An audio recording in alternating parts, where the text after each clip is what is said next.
This story opens with a grim prophecy. In just 10 years, the Eastern Federation Kingdom is doomed to collapse under the burden of the 5 great sins, plunging it into total ruin with nothing left standing. To prevent this apocalypse, our main character has stepped up as their patron, but he never imagined things would get this out of hand. See, he was originally just an ordinary dude, grinding through 78-hour workweeks in the modern world, but by some twist of fate, he ends up possessing the body of a nobleman in a fantasy world. And while that sounds like hitting the jackpot, he quickly discovers he can't even read and has 0 special abilities. He figures the least he could do is learn the language, which completely baffles the butler who catches him holding a book upside down. When it's time to eat, a maid serves him a massive feast, and he dives right in, soaking up his new lifestyle. They even help him with his bath, and he can't help but think that being the young master of a count's family is the life. He gets to be pampered and do absolutely nothing, and he's feeling on top of the world. But there's just one problem. He has no idea where he is. Normally, when someone gets dropped into a fantasy world, it's inside a book or a game they're familiar with. One of the maids casually mentions that his brothers, the young masters, Leo and Tonio, are coming back tomorrow, so he ought to get some sleep. Our MC is completely lost, and the maid seems a little shocked that he can't even remember his family. As he starts putting the pieces together, those names sound eerily familiar. Then, it hits him like a ton of bricks. He's in the world of Psychedelia. Now, Psychedelia is a turn-based RPG our protagonist used to play in his spare time. But here's the messed up part. No matter what route you take in the game, the second the 5 great sins, that's wrath, greed, sloth, pride, and obsession, make their appearance, you're pretty much toast. The kingdom's nobles, the entire city, basically everything, begins its descent into pure chaos. And the Palashio family, the very house our MC is in, is an infamous noble family that's a key part of a subquest that happens right before the main story begins. The oldest son, Leo Palashio, is the king of the city's pleasure houses, while the second son, Tonio, is the top drug lord. He collapses to his knees as the full, horrifying realization of where he is crashes down on him. This was the very first subquest in the game. Glancing around, he sees that the main mansion looks exactly like it did in the game. The Palascios are the first family to be completely wiped out by the 5 great sins, and he's the disposable side villain, the third son of the Palashio family, Alan Palashio. And you gotta love his deadpan expression. The guy just learned he's slated to die soon, and all he can think about is how many experience points he farmed from that subquest. Later, as he lies in bed, he's too terrified to even close his eyes. He starts thinking he'd rather go back to being a corporate drone, slaving away for 78 hours a week, because this cushy new life of his has an expiration date of exactly 10 years. To him, that's a worse fate than 6 months of missed paychecks. He can't wrap his head around being stuck in a fantasy world as a powerless nobody. It's the complete opposite of the overpowered protagonist fantasy everyone else seems to get. But then, an idea hits him. Since he knows exactly what's going to happen in the future, he can basically act as a prophet. He could stop the world from ending by reforming the 5 great sins themselves, all to protect his peaceful, cushy life as a noble. It shouldn't be impossible, especially since the 5 great sins are just kids at this point in time. But with 0 powers of his own, how in the world is he supposed to pull this off? Fast forward 2 months, and our main character has successfully rescued a group of orphans from a human experimentation facility. And when I say our MC managed it, I really mean his knight did all the work. Evan was the one who actually performed the rescue. He reports that he's left the orphanage under the management of a young woman named Utia. Our MC gives a nod of approval, knowing he made the right call by choosing Evan for the job, since the knight is incredibly competent at handling these kinds of missions. However, because our MC has the emotional range of a brick wall, Evan is left, totally confused, wondering if that was supposed to be a compliment since he can't get a read on his master's face. Trying to clear things up, our MC attempts a smile, and Evan just thinks he'll never get used to his young master's new face. He remembers how the old Alan wore every emotion on his sleeve, whether he was down in the dumps or overjoyed, but now it's just unsettling. Even our MC theorizes that taking over Alan's body somehow paralyzed his facial muscles, since he can't even manage a proper smile. Anyway, Evan decides to just take the praise at face value. Our MC then internally notes that Evan is a rare find in the world of Psychedelia, a man who has somehow remained both honest and loyal, even with all the backstabbing he's seen. It's exactly why he scooped Evan up the second he found him. Anyway, getting back to the report, Evan points out that the whole reason our MC sent him on that rescue mission to the testing center was specifically to save Udia, and our guy doesn't deny it. Evan follows up, saying he totally gets it now. Even with all his years as a merc, he can tell Utia is something else entirely. The kid's got so much power, he can't figure out why she just let them lock her away. This leads Evan to ask why our MC didn't just bring her back to the estate, since leaving her at the orphanage seems like a waste. Our MC plays along, but in his head, he knows it could easily look like he's just abandoning her instead of using her crazy potential. But this is all part of the master plan. See, Utia is a non-human who's destined to make a deal with some entity from beyond to get its power, eventually turning into the living embodiment of wrath from the 5 great sins and taking out a whole lot of people. But, thanks to our hero's meddling, that dark future is off the table, and he just wants her to have a normal, peaceful childhood. He's thinking he's finally defused one of the 4 ticking time bombs left on the map. Of course, he can't exactly tell Evan all that, so he's got to cook up a good excuse. Putting on his best mysterious act, he tells Evan that the timing just isn't right. Evan, ever the curious one, is left wondering what the hell that's supposed to mean. But hey, like most side characters, he just runs with it. He tells our hero he gets the picture. Our MC then tells him to keep this whole thing on the down low and to make sure the orphanage gets enough cash for them to live comfortably. He also gives Evan a handwritten letter, telling him to get it to Yudia personally. When Evan asks what's so important about the letter, our hero just brushes it off, saying it's just a little something to see how she's doing. He claims he wants to give her some peace of mind after everything she's been through. Evan promises to get the letter to her and immediately takes off on his horse. Meanwhile, our MC is left wondering if the letter will actually do any good, but hey, he figures it's worth a shot. The real reason for the letter is to drop a specific quote he remembers hearing over and over in the game. There was this critical moment when Yudia was tearing the kingdom apart, and the Archbishop said something about a special phrase, a spell, that could supposedly get through to a non-human like Yutia, who had already completely given in to the sin of wrath. The line went something like, "Cast a spell of agony from the dark, with the brightness of belonging to the fall." To be honest, he has no clue what that actually means, but it seemed to hit a nerve with Yutia, at least for a second. Of course, in the original story, Yutia ends up icing the Archbishop anyway. It wasn't that the spell was a dud, it was just way too late. Her attempt to chill out failed spectacularly, leading to the entire kingdom get wiped off the map. But this time around, our MC is betting it'll work since he's getting in early. He figures now that he's handled wrath, it's time to line up his next target. Still, he can't help but think how ridiculous it is to try and befriend a monster with a single quote. But hey, who knows, maybe it'll actually stick, especially since the Sins all seem to worship some shady god or cosmic entity. He just can't wrap his head around what goes on in those kids' minds. They're basically a bunch of fanatics. Cut to Yutia, who's finally reading the letter our MC sent, and let's just say she does not look happy. Just by looking at her, Evan can feel an insane amount of mana just pouring off of her. It's on a whole other level. In Evan's expert opinion, this little girl is the absolute weirdest person he's ever run into. It's like she's a total blank slate, no emotions whatsoever. She asks Evan to confirm the letter is from our MC, and he just nods. The next second, Yutia absolutely erupts, unleashing her mana like a psycho girlfriend who just caught her man texting someone else. She's furious our MC didn't bring her to the estate, and poor Evan is about to get caught in the crossfire. Making mana solid like Yutia is doing right now? That's a trick only people who've hit the master level are supposed to be able to pull off. Evan suddenly remembers our MC's words about the timing not being right for them to meet. And what do you know? That lame excuse actually works. Yutia instantly chills out, taking that weird quote our guy put in the letter as some kind of secret promise only her master would get. Meanwhile, Evan is just standing there completely baffled, wondering what in the world is going on right in front of him. Yutia, switching into full-on Yandere mode, insists she knows exactly what our boy meant. This kid, who honestly gives off major Shaltir, blood-fallen vibes from Overlord, is the living sin of wrath, the daughter of monsters, the one and only bloody queen Yutia. Anyway, let's check back in with our main character. He figures he's just bought himself a little more time to enjoy the good life, and honestly, he's not wrong. As he dozes off, he even pictures the moon itself giving him a thumbs up. He makes a silent vow to put more effort into saving the next kid.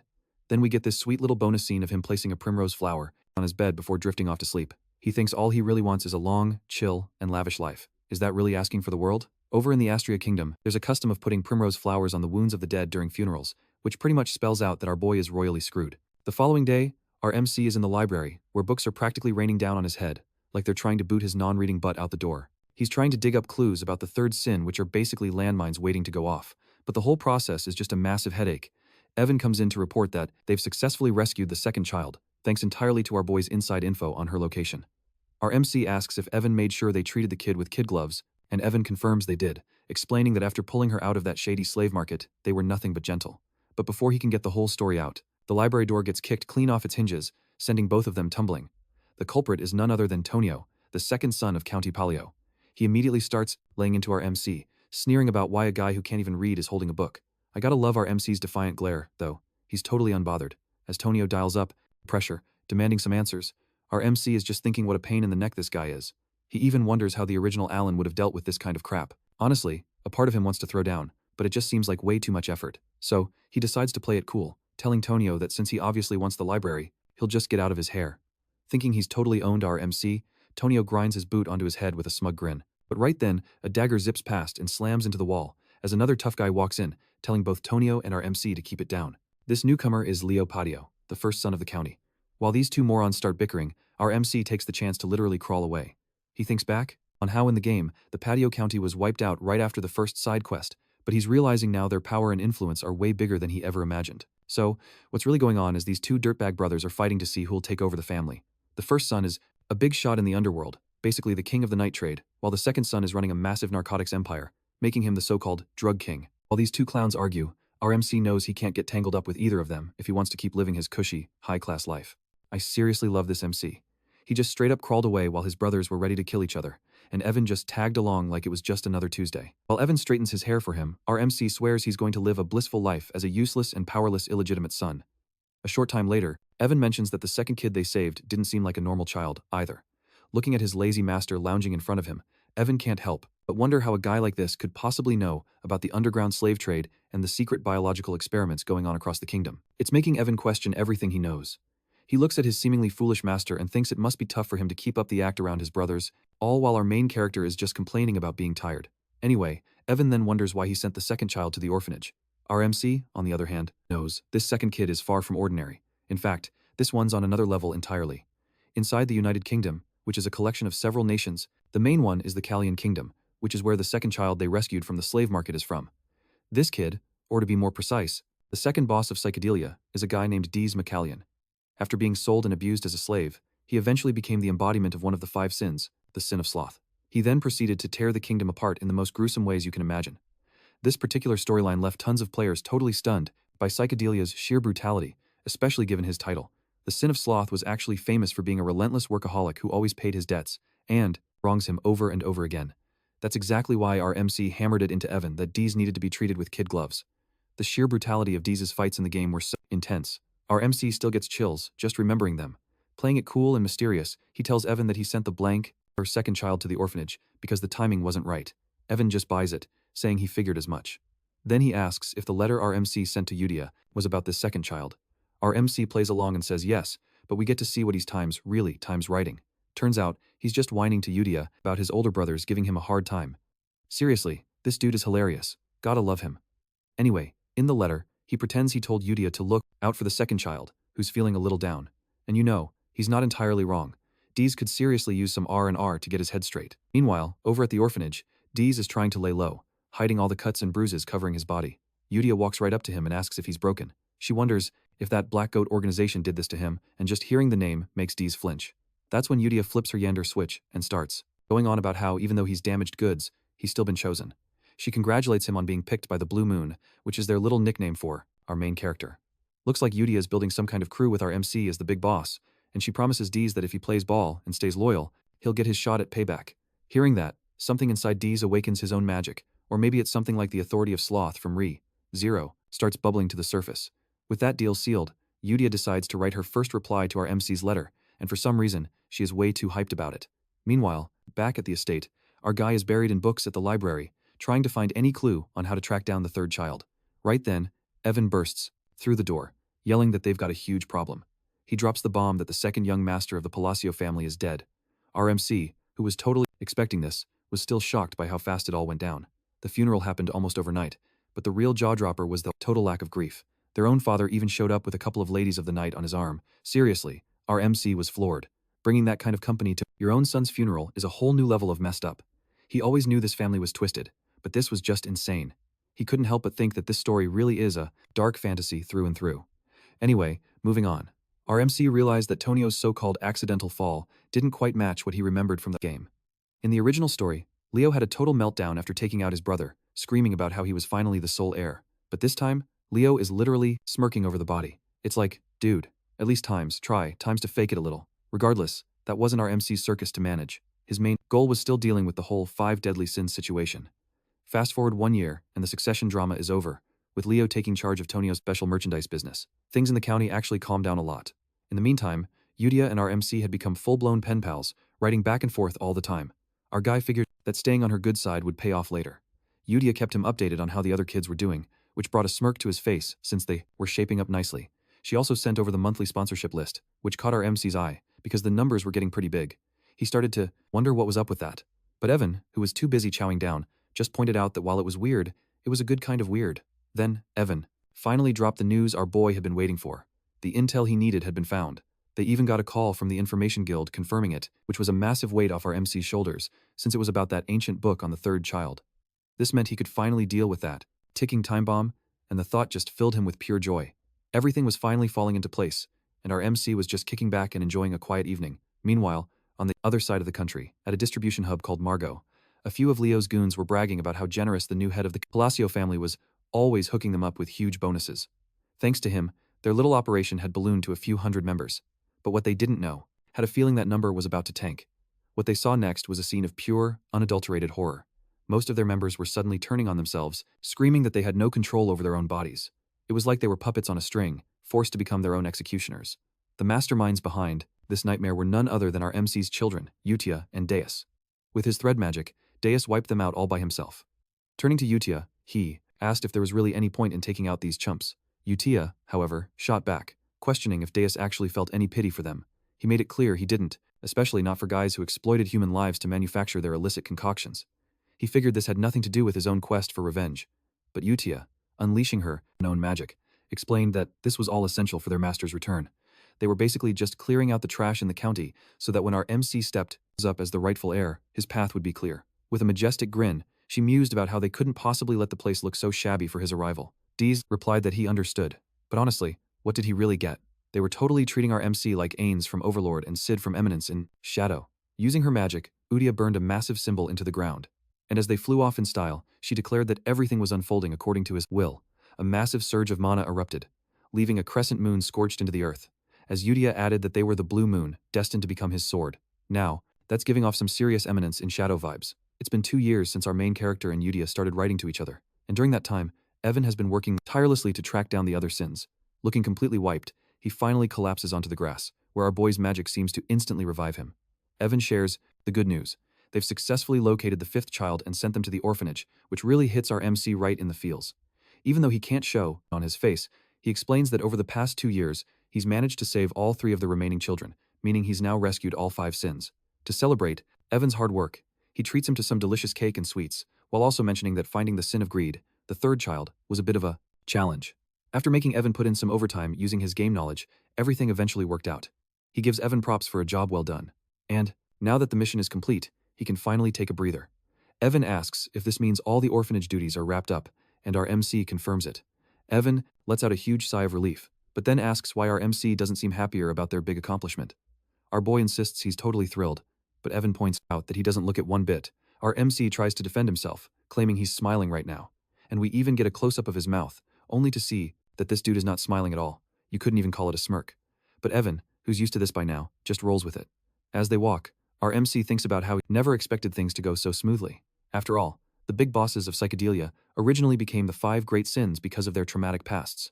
Even though they're in the past, before they became the sins, the chances of saving all of them before they suffered through those awful experiences were pretty slim. He was also worried he'd be too late, and they'd already be too broken to save. He asks Evan how things are going at the orphanage, and Evan hands him a letter, saying, everything is running smoothly as usual. The kids who once seemed like broken dolls have really started to brighten up. Our main character points out that if that's the case, they wouldn't even need to hire a separate caretaker.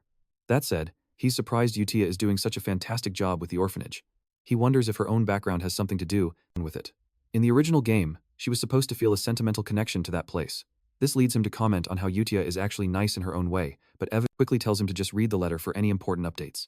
Inside, Utia gives our boy the full rundown on how the kids are doing, mentioning that they're all growing up well and that he doesn't need to worry, especially about Deus, who was always a bit of a special case. She reassures him that all the children are improving, which actually brings a rare, warm smile to our main character's face.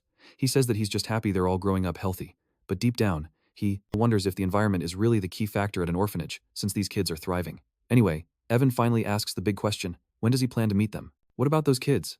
Evan's always saying, the time will come, but our boy secretly admits he's in no rush to meet them. He figures it'd be nice to have some kind of bond, but let's be real, those kids don't have personalities he's dying to hang out with. And honestly, he's got a point. After seeing their brutal antics in the game, you can't really blame him. Maybe it's all because their transformation into the sins was so messed up. Regardless, he figures it shouldn't be as bad this time around, since he managed to save them before all that chaos went down. Still, just thinking about it gives him the creeps. So, he casually tells Evan that he's penciling in a meet and greet with the kids for, 5 years from now. Anyway, our main character knows what he really needs at this moment is a way to keep himself alive in this grim, dark, fantasy world, and magic is the only answer. As he gets to practicing, he feels pretty damn lucky that this new body has some magical aptitude. Just then, Evan asks if he's ever heard of an organization called the Blue Moon. Our MC draws a blank, so Evan explains that Blue Moon is a group that's recently made a name for itself hunting down criminal organizations. Our guy figures if they're taking out the trash, more power to him. But in the back of his mind, he's wondering why this group never popped up in the game. He's pretty sure they're not going to be around for long.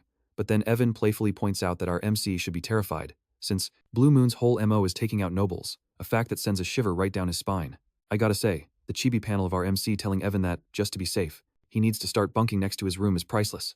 Meanwhile, over at the orphanage, Utia is kicking off the weekly Blue Moon status report. First up, the sin of pride. Sol Rang announces she's handled the slave traders by, let's just say, permanently separating their heads from their shoulders. She does a few flips in the air, bragging that those morons couldn't even figure out who she was. She even claims she gave them a sporting chance, telling them she'd let them live if they could just guess the color of her eyes. But apparently, those chumps couldn't even manage that simple task. Next, we meet the sin of greed, Rena, who, despite her title, is surprisingly composed and graceful. She reports that all the leftovers have been dissolved, leaving absolutely no trace behind. Then there's the sin of mysophobia, Raiden, who reports he's also finished his business down south, taking out the illegal human experimentation sites and turning those troublesome Avalon scumbags into ground chuck. I'm telling you, these kids are on another level of terrifying. Anyway, the top dog of scary, Utia, commends them for a job well done. Ranting about how everything is proceeding according to his time's will, she drives home the point that their entire existence is for the Great Moon. Yep, this secret society worships the Great Moon, also known as the Blue Moon, who just so happens to be none other than our main character. But suddenly, Deus reports an issue, which makes Utia wonder how anything could possibly be wrong when it's all going perfectly under his asterisk command. These lunatics are literally worshipping our MC like a god. Deus explains that the leader of Avalon is actually the eldest son of the Palashio Count family, where their lord is currently living. He says he found a pretty damning written order while cleaning up the mess in the south. Turns out, the eldest son, Leo, has his sights set on our guy. And you know Utia isn't about to let that slide. She erupts with a killer aura so intense it has the other kids shaking in their boots. The letter reveals that Leo's grand plan is to take out their father and then slowly poison our boy, a discovery that sends Utia into an absolute fury. Flash forward 2 years, and our MC's father, Count Palid, has kicked the bucket. And just like in the original timeline, his funeral is held almost instantly. Our MC notes that while the official cause of death was heart failure, it's painfully obvious he died from an overdose. Meanwhile, right in the middle of the funeral, Leo gets word that the Blue Moon has hit another one of his facilities. Seriously, couldn't they at least wait until the funeral was over? Leo is just repeatedly asking if everyone got wiped out again. Our main character, who's just casually listening in on the side, realizes his brother is getting seriously paranoid about the Blue Moon. As the Count's funeral ends without a single person shedding a tear, our MC decides he wants no part of this family drama and quietly dips out, just as his brother shoots him a look that's practically dripping with schemes. When Evan asks what the plan is now, since it's looking like his jerk brother is a shoo-in to become the next Count, our MC is already way ahead of the game. He's been packing his bags and tells Evan to get his stuff together, too. The master plan? Get the hell out of Dodge. Evan has to ask if he's really just going to run, and our MC clarifies that this isn't some grand escape.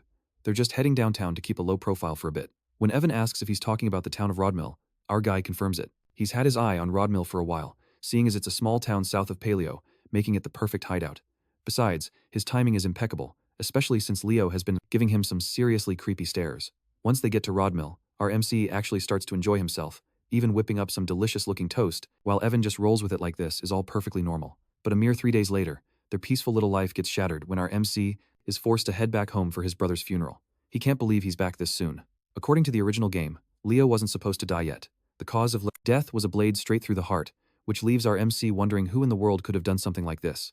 He tries to ask one of the servants for details, but they just scream in terror as if they're about to meet their maker. And it's not just them.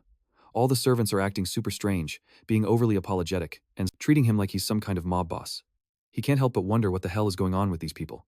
As he's making his way out, Evan catches up to him and asks if he figured out why the servants are all so freaked out. Evan claims he did, then playfully wonders if our MC was the one who made the Avalon drug cartel just vanish overnight. It turns out, Leo was the head honcho of that organization, and now that he's gone, it seems like the whole thing just disappeared, without a trace. We then flash back to the day our main character first set off for Rodmill. Inside the carriage, a curious Evan was asking why he was heading to a tiny town like Rodmill instead of a big, bustling city. Our MC explains that a city just isn't in the cards for him. Rodmill is his ultimate destination, the endgame for all of his plans. He explains that his mission is pretty straightforward: save the 5 great sins from their tragic fates to prevent the world from falling apart. Plus, since Rodmill isn't part of the original story and has a villa, it's the ideal spot. A villa is a whole separate estate, making it the perfect hideout for a laid-back noble like him, where he can kick back and do absolutely nothing. Honestly, that's the dream. If you're liking this video, it'd really help me pay my bills and get some of that much-needed downtime. Anyway, our MC gets all serious when answering Evan's question, insisting that everything he does has a purpose. But after hearing the same old song and dance for a while, Evan calls his bluff, pointing out that he always uses those same lines when he wants to dodge a question. He flat out tells our MC he can't be fooled anymore. Our guy is floored by how Evan saw right through his little act. As their banter continues, we see Leo, who's been watching our MC's carriage drive away, debating whether he should just kill him or not. According to Leo, it doesn't really matter if our MC lives or dies, since he'd already planned to poison him. But now that our MC has decided to leave for the border, Leo feels he has no reason to follow through with it. Yet, for some unexplainable reason, he still feels this overwhelming urge to just eliminate him. He orders one of his lackeys, Alman, to follow the carriage. Alman, however, asks if that means he's supposed to off the MC. This question completely throws Leo for a loop. Alman has never questioned his orders before, no matter what they were.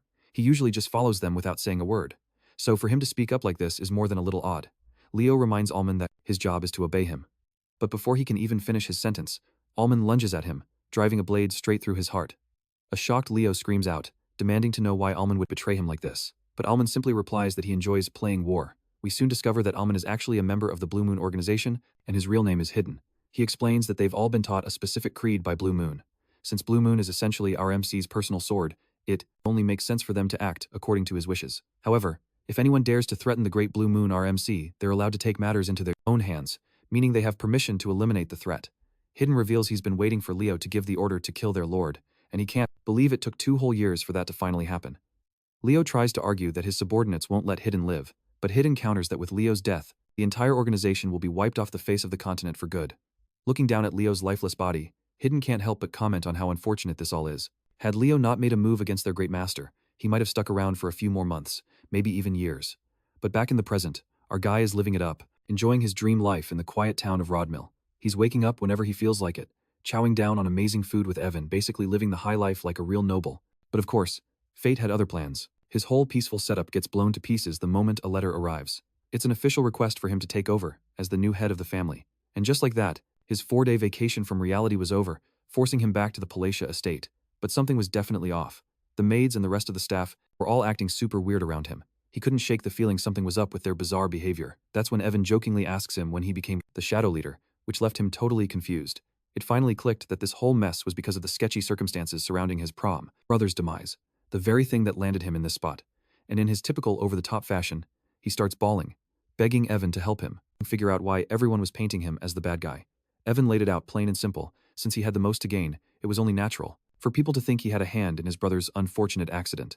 The timing was perfect. Leo was taken out right after he left the estate, giving our MC the perfect cover to slide right into the role of the next count.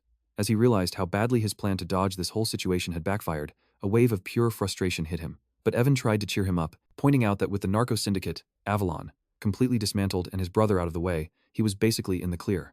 Evan then cracked a joke, saying that, in a nutshell, our MC was now the county's new shadow leader, the mastermind who supposedly orchestrated the takedown of a swordmaster. I mean, despite Leo being a total scumbag, the guy was still respected as a swordmaster.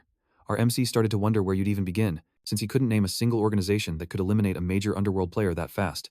He asked Evan about that group he'd heard of, the one that supposedly hunts other organizations. Evan immediately asked if he was talking about the Blue Moon. Our hero began to theorize, wondering if the Blue Moon could be the force behind his brother's end and Avalon's collapse. But Evan shot that theory down fast, explaining that according to the Information Guild, the Blue Moon had nothing to do with it. See, instead of leaving a trail of bodies, the Blue Moon is known for leaving their mark on the moon itself. That's just their MO. The rumor is, however, that every member of Avalon met their end with a blade straight through the heart. Evan couldn't resist ribbing our MC, joking that the highway to hell was now wide open. But all jokes aside, our MC dug into his game knowledge, realizing there was never any organization called the Blue Moon. That meant they couldn't possibly be responsible for this chaos. But if it wasn't them, then who was it? As he's trying to connect the dots, the scene cuts to an orphanage, where Utia is holding a meeting with the other great sins. She asks if the operation went off without a hitch, and Rina, the sin of greed, confirms she left the scene completely clean. Sarong, the sin of pride, chimes in that her sector was a ghost town, nothing but cold bodies left. Then Dees pipes up, bragging that he single-handedly dealt with all 486 soldiers of Avalon. His magic is a real piece of work, like a gorgeous butterfly caught in a spider's web. Next up is Rodon, the sin of mysophobia, who also confirms that he sliced all the scumbags clean in two. Utia commends them for a job well done, but man, she is one seriously intimidating kid. There are whispers in the novel that she's actually over 1,000 years old, but who can say for sure? And that's the story of how Avalon, the most infamous drug cartel on the planet that brought ruin to the Asteria kingdom, was completely erased in just 5 days. But out of nowhere, Rodon speaks up, saying he doesn't think their cleanup was 100% perfect. When Utia demands to know what he means, Rodon explains that he found some interesting documents. They link back to the nobles tied up with Avalon, especially the Altia Doctum, which has some seriously deep connections. The second she hears this, Utia's magic begins to surge, and she tells the others they already know what's coming next. It's time to wipe them out. Rodon promises he'll handle it, nice and quiet. Moving on, Utia then asks if the Information Guild is clean, or if they have any lingering ties to Avalon. Rena confirms they're in the clear, explaining that the guild situation is being handled as a separate issue from this other business involving the Blue Moon. Dees, meanwhile, on the other hand, argues that all the guilds are pretty much the same, calling it the Hell Sword, forged by the Swordmaster. Hearing this, Rena asks if she should keep an eye on our MC's every move, and Udikai is all for it, stressing that word of this absolutely cannot get back to that person's ears. She insists she has brought this up time and time again, so they should all know the drill. And just to be clear, when she says that person, she's talking about our MC. Diaz points out that, since our MC's family targeted them first, the order to take them out wasn't actually sanctioned by him. This news sends Udia into a full-blown panic. In her mind, every single thing they do needs to come from a direct order from our MC. She argues that they're basically just swords, and a sword has no business thinking for itself. She then lays down the law to the other sins. From this point forward, every member of the Blue Moon is to act only on direct orders, and they better take this decree seriously. This clearly makes the other sins uncomfortable, especially when Udia adds that they can never, ever disappoint that person, no matter what. Inside his head, Deus is thinking he can't wrap his head around any of this. The idea of someone as ridiculously powerful as Udia getting all anxious and worked up just because the MC might find out what she did seems completely over the top. Still, he just tells Udia he gets it. They wrap up their meeting by chanting that everything is for the Great Moon, which is pretty much how the Shadow Garden from Eminence in Shadow ends their powwows. Meanwhile, cutting back to our MC, he's absolutely drowning in paperwork as the new Count of Palashio. He grumbles that ever since his brother's funeral, it's been a solid month of non-stop duties, and the whole thing has him completely stressed out. He actually starts tearing up, whining that all he wants to do is be a lazy bum and do absolutely nothing. This goofball even has the nerve to claim that's the whole point of being a noble. Anyway, he didn't shake the thought that even though he'd made his fair share of enemies, his brother Leo's death was supposed to be 6 years down the line. But with the bizarre circumstances surrounding all his brother's deaths, the timeline got all messed up, and now every single family responsibility has been dumped on him as the one and only heir. Right on cue, a couple of county ministers walk in, hauling in yet another mountain of paperwork for him to sign. He closed his eyes, began to wonder why the hell everyone in the county was suddenly working their butts off. He remembered that back when his dad was the count, these guys would just slack off and treat their jobs like it was a snow day. He just waved a hand at them, signaling for them to dump the stack on his desk. But to the ministers, it looked like he was giving off this terrifying, deadly aura. They started freaking out, wondering if they'd done something to piss him off, with a few of them even swearing they'd work even harder just to stay on his good side. He was a secret mastermind who would totally ice anyone who crossed him. But the reality is, having been a corporate slave in his past life, he was not handling all this pressure well at all. He started scheming about whether he could just trick the ministers into doing all the work for him. Later that night, Evan is pretty stunned to discover that our boy has already reached the Parzo, second tier in magic, after only 2 years of teaching himself poisoncraft, which basically means he's a natural prodigy and isn't afraid to flex it. The little troublemaker was zapping spells all around the house. Usually, it takes a good 4 to 5 years of formal training to hit the second tier in magic, and it often requires a natural gift for it, too. Our protagonist had to admit, his own knack for magic was pretty impressive, but deep down, he knows he's only been grinding so hard for self-preservation because he has a gut feeling that something is seriously wrong. To use magic effectively as a shield, you need perfect control over your mana, which is exactly what he's pulling off right now. Even so, he can't help but think, what good is his magic if it's only half-assed? He tells himself he's already tried every single type of magic this fantasy world has to offer, and at first, it was a total rush. He figured if he mastered magic, he'd be untouchable. But now, it feels more like he's desperately cramming magic just to save his own neck. And that's when the brutal reality of his situation crashes down on him. His mana capacity is pathetically small. No mana means no magic, and that's a one-way ticket to trouble, maybe even a dirt nap. As he's spiraling over this, we learn that a person's innate mana capacity is basically like an athlete's natural weight class. While some people are born with god-tier talent, our main character is stuck with a kiddie pool's worth of mana, and no amount of training is ever going to change that. Yet, he's still holding on to one last sliver of hope, because if all else fails, there might be one way to fix it. Just then, Evan snaps him out of his thoughts, declaring that the invitation to the ball has finally shown up, which just leaves our protagonist completely baffled. Fast forward a few days, and we're at the grand ball, where our main character rolls up looking absolutely regal in his new getup. The outfit is sharp, no doubt, but being the total introvert he is, he's already complaining about being wiped out, despite having just walked in the door. This shindig, let's be real, is just your standard issue high society mixer for the southern region of the Asteria Kingdom. It's pretty much a networking event for the Blue Bloods, and since our MC is on the fast track to becoming a count, showing his face is non-negotiable. He switches into game mode, figuring this is the perfect chance to schmooze with the nobility, a critical step toward his ultimate dream of living quiet, hassle-free life. But it doesn't take long for him to figure out that making these connections is going to be way harder than he bargained for, especially since everyone seems to be running for the hills in absolute terror. The guy even tries a friendly wave, and they literally just book it. His buddy, Evan, tries to cheer him up, telling him not to get all bummed out. But our hero claims he's not even fazed, though his face is telling a completely different story. He tells Evan he saw this coming and swears he's going to double down on his efforts as he strikes out on his own. But honestly, our protagonist seems completely oblivious to the real issue here. He's convinced the other nobles are snubbing him because he's some low-ranking noble with no powerful connections. And to be fair, he's not totally off base. The current Palashio household is an absolute den of delinquents, including his two older brothers. Grabbing a glass of wine, he tells himself he didn't roll up to this ball empty-handed and is dead set on unleashing the social butterfly he's supposedly been practicing in secret. He starts rambling out loud about the wine's distinct bouquet, hoping to strike up a conversation, but thanks to some bizarre condition that prevents him from showing any emotion, he just comes off looking like a total supervillain, especially when he cracks a smile. He mentions to a nearby lady that he'd love to get his hands on a few bottles for his personal collection, all while thinking he's pulling off the perfect charming grin. But to her, he looks like the devil himself, and she scrambles away, promising she'll have her father get them ready immediately. From the cheap seats, it looks like our guy just strong-armed and blackmailed this poor woman into forking over a case of super rare, limited edition wine. What a total disaster. Evan tries to console him, but our protagonist is adamant that the lady was just playing coy. A little later, we see him moping in a corner while Evan is happily chowing down, ribbing him about his growing pile of gifts.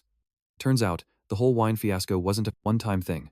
Every single person he approaches thinks he's shaking them down, so they just start handing over stuff like pencha, citrus tea, you name it. He just can't shake the feeling that the Palashio name has become way more infamous than he ever dreamed. With all the gossip flying around that he took care of his two brothers, he's basically become the boogeyman of the nobility. Feeling pretty defeated, he tells Evan he's got to get some air. The moment he steps outside, a stunning redhead immediately catches his eye. While he's brooding out on the balcony, he can't help but wonder how everything went so sideways. All of a sudden, a quiet voice from behind him asks if he has a moment of his time. He spins around, confused about where the voice came from since nobody's there. But then he looks down and finally spots this adorable little girl who introduces herself as Loria, the third daughter of Duke Altia. The name Altia instantly rings a bell for our MC, who remembers that the Altia family was one of the three major puppet masters in the game Psychedelia, a group infamously known as the Northern Troublemakers. This new info hits him like a ton of bricks. He was really hoping that for once, a normal person had actually approached him. He also racks his brain, trying to figure out why he can't place this girl. Was she just not in the game? Loria, though, cuts right to the chase, asking him to lend her his power for protection, because she's about to be the target of an assassination. Loria lays it all out, explaining that she's in Loria some deep trouble and is desperate for our protagonist's help. But one look at her, and you can tell he's on the fence. See, Loria's been living under the wing of her father's mistress, but with the old man's health now circling the drain, she's terrified her older sisters are going to try and remove her from the picture. Our protagonist can't help but feel a sense of déjà vu, since this whole mess sounds exactly like what he went through with his own brothers. As he looks at her, it finally clicks. The reason he didn't recognize Loria from the game is because she must have already been taken out before the story even started. And Loria, still looking as cute as a button, begs for his help. Her help, insisting that with his powers, he could actually change things. But our guy shuts her down, hard. She swears she's not showing up with nothing to offer. If he comes to her rescue, she's offering up half of the entire Altia family fortune. Still, he turns his back, feeling a pang of pity for her. He knows the truth. He can barely handle his own magic, so giving her false hope would just be cruel. As much as he wants to help, he's not the all-powerful savior everyone thinks he is.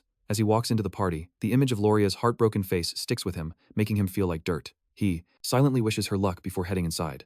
Meanwhile, Deez and Ren, who were watching from the shadows, are trying to figure out their next move, especially since a member of the Altia family just cornered their master. Deus wonders if he should flag this for the Red Moon, their codename for Altia, but Ren tells him to relax, assuring him it's all good. According to their intel, Loria is the one and only member of the Altia family who isn't mixed up with Avalon. This means she's basically in the clear, since Ronan, the one burdened by the sin of myophobia, was already dispatched to take care of her family. The decision has been made. The rest of the Altia household is slated for a full wipe, all on the Red Moon's orders. Ren adds that their number one priority right now is to make sure their master remains completely oblivious to the whole Avalon situation. Meanwhile, our clueless hero is just standing there, wondering why everyone seems to be giving him such a wide berth. It's like he's got some kind of invisible force field around him. Just then, the redhead from earlier approaches him, and it actually makes him crack a smile. Well, an internal one, at least, since he's just shocked that someone is finally acknowledging him. He thinks that maybe this time, he'll finally get to be social. But when he turns to face her, he realizes she's no ordinary woman. She's another shadow player. The sight of her jogs his memory, recalling her face from the game, and it clicks. No normal person would ever approach him first unless they were bad news. He greets her, calling her Lady Zenonia, which clearly catches her by surprise. How in the world does he know her name? Our protagonist just explains that she's pretty famous in her own right. In the Asteria Kingdom, there are 3 major shadow player families: the Altia up north, the Patio in the east, and the Zenonia out west. This absolutely stunning, curvy woman is introduced as the eldest daughter of Count Zenonia, Klaya. She plays coy, asking if she's really that well known. He lays it out for her. While Kalaya Patio runs a street gang, the Zenonia family is more like a slick, sophisticated crime syndicate. Just the thought of it sends a shiver down his spine. He reminds himself that all he really needs are some solid connections to protect his peaceful, noble lifestyle. For the sake of that chill life he's always dreamed of, he knows he has to stay far away from this gorgeous woman who just screams trouble. With a polite bow, he compliments her beauty, basically trying to give her a gentle brush-off. But she's not having it, stopping him and saying she needs a word with him. He tries to dodge, saying he'd love to, but there are way too many prying eyes around. Deep down, he's just wishing she would get lost. With a smirk, she tells him he's exactly as the rumors described, adding that she's looking forward to seeing him again, leaving him completely stunned. As she walks off, he's left wondering what the hell that was supposed to mean, sensing it was some kind of coded message before shaking it off. Meanwhile, Ren and Deez, still watching from the sidelines, are pleased that their mission to keep the boss in the dark is going off without a hitch. However, Deez suddenly spots a problem.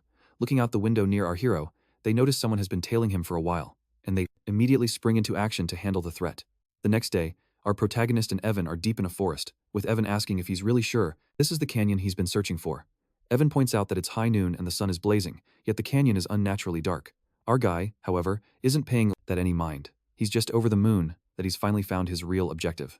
As they venture inside, he jokes that if this place is another bust like the others, he might actually break down and cry.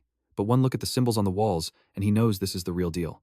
He explains that in the game, finding this place was a total cakewalk. He admits that, honestly, the only reason he journeyed all the way south, using the ball as an excuse, was to find this very spot, this very labyrinth.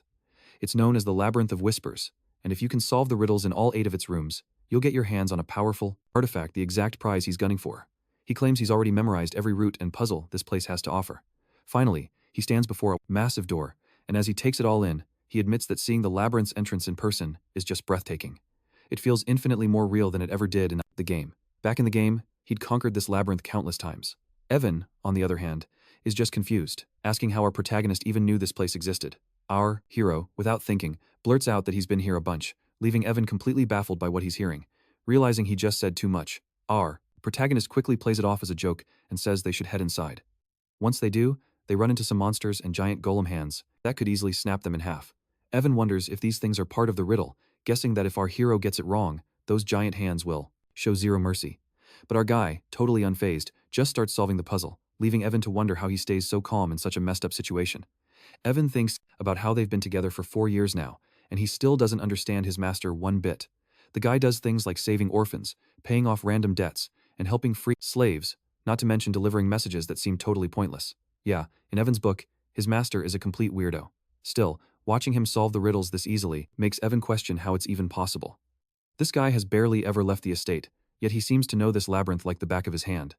In the end, Evan knows the reason he keeps following his mysterious master is simple. Everything he does, no matter how strange, always leads to a good outcome. They finally make it into the final chamber, but our main character can't shake the gruesome images from the game. He's feeling sick, but as they step into a lavish room overflowing with treasure and gold, his eyes lock onto a statue of a hand covered in multiple rings. He announces that their target is the black ring, and insists they need to grab it and get out of there, fast. Meanwhile, Evan, already busy stuffing gold into his pockets, asks why our protagonist is so hung up on the black ring, which looks like the cheapest piece of junk in the room. Our hero explains that taking anything else will cause them a world of trouble, down the line. Internally, he's celebrating. He's finally acquired the ring, holding the oath of restraint. As they start to head back, our MC is feeling pretty smug, thinking that getting the ring was a total cakewalk thanks to his game knowledge. But Evan suddenly gets a terrible feeling and points out that the piles of rocks they passed on the way in are actually golems, and they're starting to move. Evan immediately snaps into a battle stance, anxious about their situation. To him, these golems are a total unknown, making this an absolute nightmare. He thinks that if he can just get his young master out safely, he's more than willing to sacrifice himself. But our protagonist steps forward, telling Evan to stand down because he's going to handle this. As the golems rear up to attack, Evan begs him to find an escape route first. With the golems bearing down on them, Evan screams a warning, saying his second-tier magic won't be nearly enough to stop them. But our MC stands his ground confidently, invoking the oath of restraint, which causes the black ring to flare to life. Suddenly, time seems to grind to a halt, and he finds himself pulled into another dimension. A voice introduces itself as a fragment inheriting the great will of Nasilla, instructing our protagonist to state the two restrictions he wishes to place upon himself. Our main character suddenly finds himself in a situation that's way more intense than he bargained for. In the game, this moment was just a simple choice window, but now, hearing this booming, mysterious voice, and seeing a gigantic face looming out of the dark, cosmic void, is seriously overwhelming. The Oath of Restraint is an absorption-type artifact, and just as the name suggests, it allows the user to place limitations on themselves in exchange for immense power. Still, the sheer force of the voice makes our MC tremble. The voice then commands him to declare his first restraint. Forming a hand sign, he states that he will forever perform the hand signs of Babylonia whenever he casts magic. The voice then asks what he expects to gain from this restriction, and our hero replies that he desires the power to bend the very laws of the world just a little more. The voice grants his wish, power. For his second restriction, our hero specifies that he'll only use Babylonian incantations when casting spells. When the voice asks what he's really after, with this new rule, he boldly declares his goal is to gain enough power to shatter the very laws of the world, a statement that momentarily stuns the mysterious entity. Our protagonist starts sweating, thinking he might have messed up, especially with that long pause. He'd even mimicked the exact skill icon from the game, just to play it safe. He figured by stacking both the hand sign and incantation restrictions, he could crank his magic's attack power to the absolute max. After countless hours of grinding, he's got every single combination from the game memorized, so this plan has to work. Finally, the voice speaks again, confirming that his restrictions have been accepted. It even expresses gratitude to him, the human who remembers all the gestures and secrets of the forgotten god. Our hero is totally confused by that cryptic message, but he's quickly distracted by the ring getting absorbed into his hand, a clear sign that all his restrictions were successfully applied. The entity signs off by telling our MC it will always be watching him, the one who is set to inherit its will, whatever that's supposed to mean. In that instant, time unfreezes, just as the golems are about to smash our MC to pieces.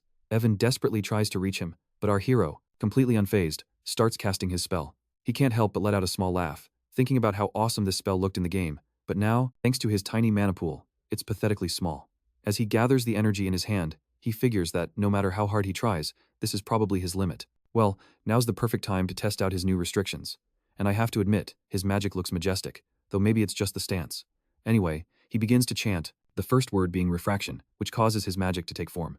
Then he utters repulsion, and the spell swells dramatically, transforming into a brilliant, blue light of pure electric energy. The ball of magic is massive. Weaving hand signs, he adds a third chant for direction, and finally, he unleashes it all. The way he does it is so epic, almost like watching Gojo unleash his hollow purple. The sheer force of our hero's spell leaves Evan speechless, as the lightning blast completely obliterates every single golem, turning them to dust. In the aftermath, Evan can't believe what he's seeing, wondering what in the world just went down. He looks at our protagonist and asks if he's been hiding this kind of power the whole time. But our hero just shakes his head. Evan insists that in his 15 years as a mercenary, he has never seen anything like that before. He presses our MC, asking if he's sure that was only second-tier magic. Our hero confirms it was, though deep down, he's just as confused about what just transpired. He admits to himself that this was nothing like how it worked in the game. In Psychedelia's turn-based battle system, magic could be powered up each turn by using either hand signs or incantations. This time, he had boosted the chain lightning spell with all 4 incantations and hand signs for a total of 5 turns. In other words, he was just using the game's settings for a large-scale lightning attack.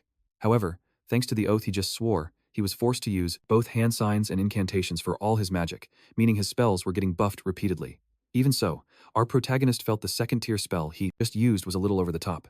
The results completely shattered his expectations, catching him completely off guard. Meanwhile, Evan was just relieved they survived. As he plopped down, he remarked that watching that battle was way more exhausting than actually fighting in one. He then asked our protagonist who made such an awful canyon.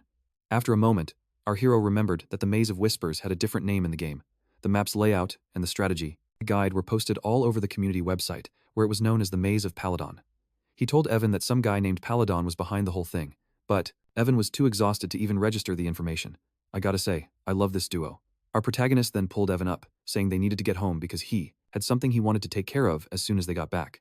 This made Evan wonder why his usually lazy master was suddenly so motivated. Our main character explained that every time he chose a hand sign that matched the spell's attribute he was casting, its power would increase. And if he chose the right incantation, the magic's properties would be enhanced. That's how the game's mechanics were designed.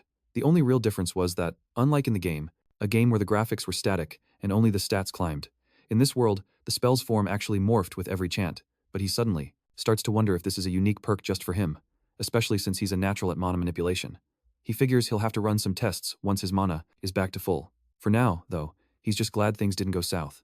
As they mount their horses to ride out, we catch a glimpse of Ren, who's been secretly tailing our main character and taking in the entire spectacle. She hustles over to the canyon, and upon arrival, she clocks the runes carved into the wall, and it clicks that she can actually decipher them. She explains that they're ancient glyphs of the Alan Empire, which basically recount the history of the Age of Forgotten Outer Gods. Ren's gaze then lands on another glyph tucked away in a corner, which she translates to, "For my friend, who will be left behind," from the coward Palin. A grin spreads across her face as she inspects the glyphs more intently. She reveals that the hero who stopped the invasion of the dark creatures, the one who stood victorious against the Alkal Kalika that feasted on the hearts of the people, was none other than the legendary emperor, Palin the Great. The only reason she's privy to all this is because she was basically born with the entire ancient library's knowledge downloaded into her brain. She vaguely recalls our main character saying that Palin was the one who made the canyon, but as usual, she completely gets the wrong idea. She's thinking that she knew our MC was something else. I mean, having someone like the infamous Bloody Queen Yudia as a follower is a massive deal. A powerhouse like Yudia serving under someone? That's the kind of stuff you only find in dusty old history books. But she's now convinced our MC is an old buddy of Palin himself, totally misinterpreting the glyphs he was looking at. What's more, she notes that the incantation our boy used doesn't show up anywhere in the ancient library's records, which just cements her theory that our MC is on a whole other level. Blushing, she admits to herself that Yudia was right the whole time, feeling a little foolish for just blindly following orders up until now. And just like that, another girl gets added to our boy's growing fan club. A little weird to say since they're all just kids, but I digress. Anyway, Rena spots Deez approaching and immediately grills him for info on the moron who is tailing their great master. Deez reports that the idiot is dead, and he didn't even have to lift a finger. Apparently, the guy's head just snapped around on its own in midair. Rena insists they have to report this back to Yudia for the official debrief, and Deez is on board. With that, they take off.